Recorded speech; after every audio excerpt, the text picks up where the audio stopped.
Welcome to the refresher training for Science Unit 2, Lesson 10, Research Poster Symposium. So in this lesson, students are going to go from having their notes to a full-blown poster. So what they'll do is they'll use their notes to construct an argument for their research poster. They'll create an outline, they'll create a draft, they'll engage in peer editing and revision, and then finally they'll present their poster using a research symposium format. So the first thing that they're going to do is work on constructing their arguments.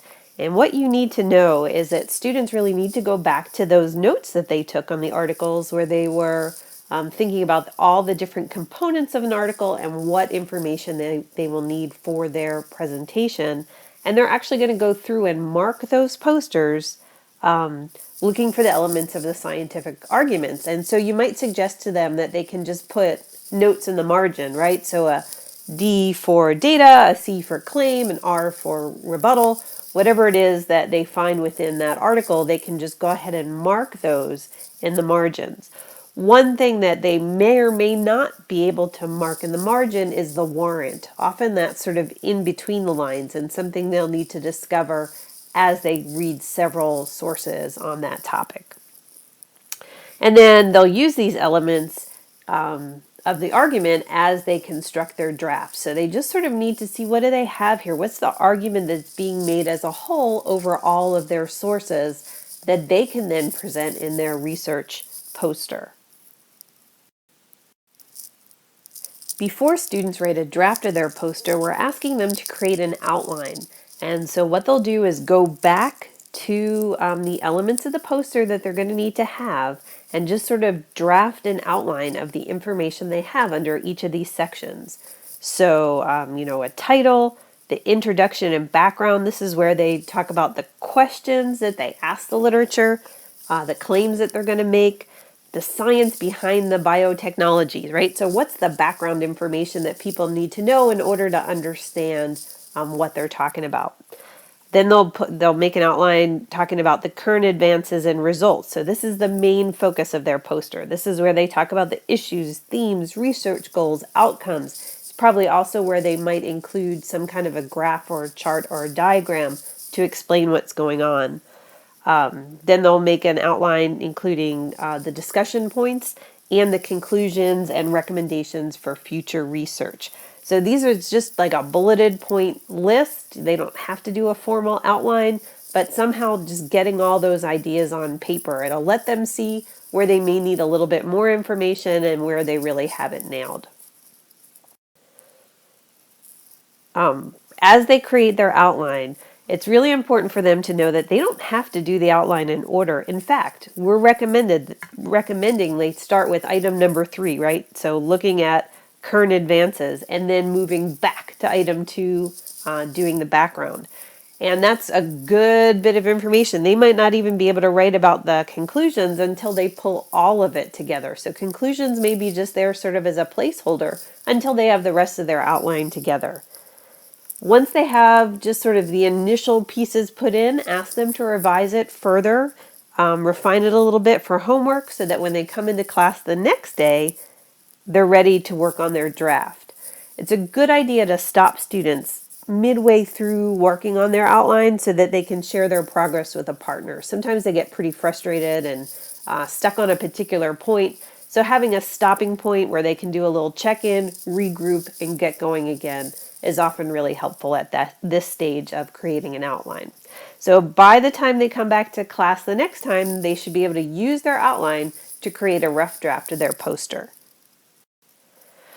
So when they come back and they're drafting their poster, ask them to share their outline with a different person from the day before, so a different partner, and this serves both as a warm-up and to be sure that they're ready to write. So it reminds them of all the points they're going to make. They've shared it out with another person who may be able to give them some feedback on, wait a minute, you might need a little bit more here, or this seems like a lot to include in this section. So they're ready to go.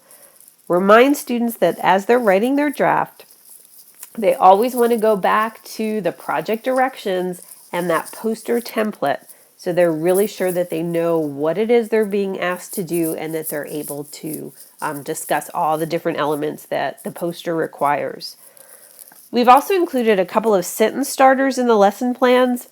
These are just suggestions for getting started. So this is not a Mad Libs or a fill in the blank, but a way for students to maybe think about how to get started on this very, specific disciplinary writing task. And so for the introduction, we've included a couple of sentence starters. Current theories and research on X indicate Y, something like that. So this is a good one for the introduction, and there's a bunch of them to choose from. And again, they don't have to choose any of them. They're just suggestions. We have some also for the end of the paper. So when students get to the conclusion, some of these sentence starters might be really helpful. My topic has the potential to X. Or based on the current research on X, we can conclude that Y. So something that kind of pulls it all together for them. And again, just suggestions. They certainly do not need to use these sentence starters, but if they're having trouble, it's a good support for them to have. So once they're done with their draft, they can, work on it for homework, have it ready to go, and then they'll engage in peer editing and revising. And we have several checklists in their academic notebooks that they'll use. So ask them to either work in pairs or very small groups, first using that editing checklist. So they'll use the checklist, reading through the draft, and then they'll talk to the person, whoever's they gave feedback on, and have them talk about the draft, right? So they're going to focus on making the poster more effective. It's not focusing on what you're missing, but focusing on what you can do better to improve it. Once they're done with the broader structure, then have them use that revising checklist to look at the finer grain structure. And as part of this, they're going to write at least one compliment and at least one area for improvement for each person. And then for homework, students will make revisions based on the feedback and have their full-blown poster ready to go. The next step is to prepare for the poster symposium. And so there's a couple things that you're going to need to talk about with students. And first is to talk about the expectations of the symposium, or basically how's it going to go? Because this is different maybe than what they've ever done before. So students are going to do what's called a gallery walk. They're going to work in small groups, present in small groups, and they'll need to be able to present their ideas in about 3 minutes. And we're going to conduct the symposium in 2 rounds of 20 minutes each. So in round 1, half the students will be presenters and the other half will be listeners and walk around and hear the posters. The presenting students will repeat their talk several times as the listeners move through.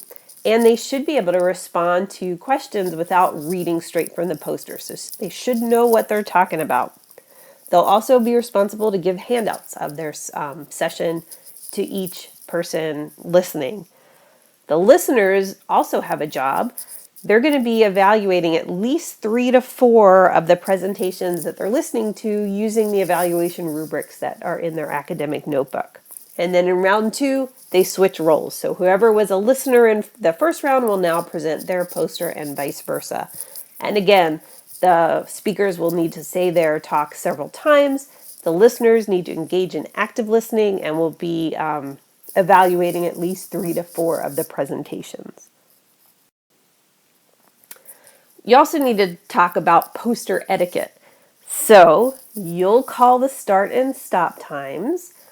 So they don't need to worry about when their 20 minutes are up, but they should expect to do 5, 6, 7 rounds of their talk in the 20-minute time frame. Students should not arrive after a presenter has begun his or her talk. So if they are, finished with the first presentation, they shouldn't just move over to another one if that person is still finishing up with the people that they're already talking to. Also, students need to stay and hear the entire poster. No leaving early and sort of wandering around. They need to stay at one poster, hear the entire thing. It's only 3 minutes, and then move on to the next one. Students need to sort of be paying attention to what's going on in the room. If they notice that students are all grouping around one poster, they should go hear a different one. And they should sort of be aware that each presenter has at least one person to talk to for each round, so that everybody gets a chance to repeat it multiple times. And it should be to smaller groups, so you don't want everybody huddled around one student. In addition to teacher evaluations, again, each presentation is going to be evaluated by at least 2 to 3 classmates using the rubrics in the academic notebook. So it's a good idea to assign these at the beginning of each round so that students know what they're doing. So before round one, you, and you will evaluate this person, and you, and you will evaluate this person, so that as they go around and hear them, they know what their role is every single time. So again, we want students to evaluate 3 to 4 presentations, and we want each student to get evaluations from at least 2 to 3 classmates. And so that is how the poster symposium goes.